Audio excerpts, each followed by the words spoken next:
ఫిబ్రవరి 1న పార్లమెంట్లో 2025-26 వార్షిక బడ్జెట్ను ప్రవేశపెట్టనుంది మోదీ సర్కార్. బడ్జెట్ను ఏ అంశాల ఆధారంగా రూపొందిస్తారు, దానిని ఎవరు ఆమోదిస్తారు, అసలు బడ్జెట్ అంటే ఏంటి, ఈ వీడియోలో తెలుసుకుందాం. బడ్జెట్ అనేది ఏప్రిల్ 1 నుండి మార్చి 31 వరకు తదుపరి ఆర్థిక సంవత్సరానికి కేంద్ర ప్రభుత్వ ప్రణాళికాబద్ధమైన ఆదాయం, ఖర్చులను వివరించే వార్షిక ఆర్థిక నివేదిక.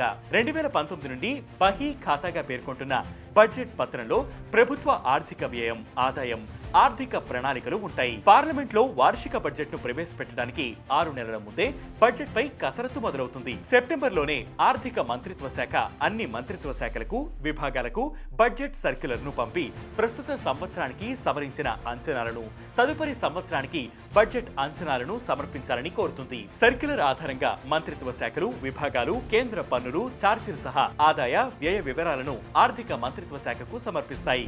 వాటితో పాటు provisional statement of budget estimation పేరిట బడ్జెట్ ప్రతిపాదనని సమర్పిస్తారు. అక్టోబర్ 2nd వీక్ లో ఎక్స్పెండిచర్ సెక్రటరీ నేతృత్వంలో ఉన్నతాధికారులు ప్రీ బడ్జెట్ సమావేశాలను నిర్వహిస్తారు. ఒక్కో శాఖ, విభాగానికి బడ్జెట్ లో కేటాయించాల్సిన గరిష్ట పరిమితులను ఈ సమావేశంలో నిర్ణయిస్తారు. ప్రధానమంత్రి లేదా కేంద్ర మంత్రివర్గంతో చర్చించిన తర్వాత కేటాయింపులకు అభ్యంతరాలు లేదా మార్పులపై ఆర్థిక మంత్రిత్వ శాఖ తుది నిర్ణయం తీసుకుంటుంది. అన్ని ఖరారయ్యాక కేంద్ర ప్రభుత్వం ఆర్థిక మంత్రిత్వ శాఖ విభాగాల ఇన్పుట్ తో ఆర్థిక మంత్రి బడ్జెట్ ప్రసంగం తయారు చేస్తారు. ఈ బడ్జెట్ పేపర్లను ఆర్థిక మంత్రిత్వ శాఖకు చెందిన అంతర్గత ప్రెస్ లో ప్రింట్ చేస్తారు. చివరిగా హల్వా వేడుకను నిర్వహిస్తారు. దీని తర్వాత బడ్జెట్ తయారీలో పాల్గొన్న అధికారులు, సిబ్బంది లాకిన్ పీరియడ్ లో ఉండాలి. బడ్జెట్ కు సంబంధించిన అంశాలేవి బయటకు వెళ్లకుండా ఉండాలనే బడ్జెట్ పేపర్లు పార్లమెంట్ కు చేరుకునే వరకు వారందరినీ నార్త్ బ్లాక్ లోని ఆర్థిక శాఖ కార్యాలయ పరిసరాల్లో ఉంచుతారు. బడ్జెట్ ప్రవేశపెట్టే ముందు ఆర్థిక శాఖ మంత్రి రాష్ట్రపతి ఆమోదం తీసుకోవాలి.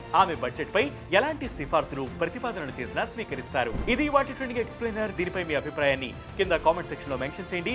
ఇలాంటి ట్రెండింగ్ ఎక్స్ప్లెయినర్స్ ఎప్పటికప్పుడు తెలుసుకునేందుకు వెంటనే వేటి న్యూస్ యాప్ ని డౌన్లోడ్ చేసుకోండి. వేటి న్యూస్ తెలుగు యూట్యూబ్ ఛానల్ ని సబ్స్క్రైబ్ చేయండి.